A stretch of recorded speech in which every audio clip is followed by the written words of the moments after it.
District magistrate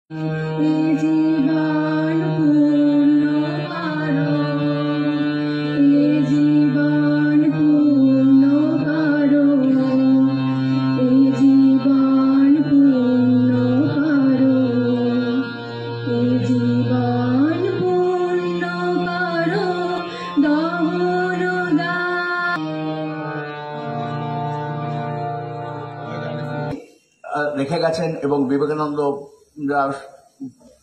যেভাবে আমাদের উদ্বুদ্ধ করেছিলেন তাতে আমাদের নিজেদের মধ্যে একটা উন্মোচনা ঘটে এবং আমরা আমাদের সত্তাকে খুঁজে পাওয়ার চেষ্টা করি এবং যে যুব সমাজকে উনি স্বপ্ন দেখিয়েছিলেন সেই স্বপ্নের দিকে আমরা সবাই ছুটে চলেছি এবং আমাদের একটা লক্ষ্য তৈরি হয়েছে আনন্দকে পড়ার জন্য।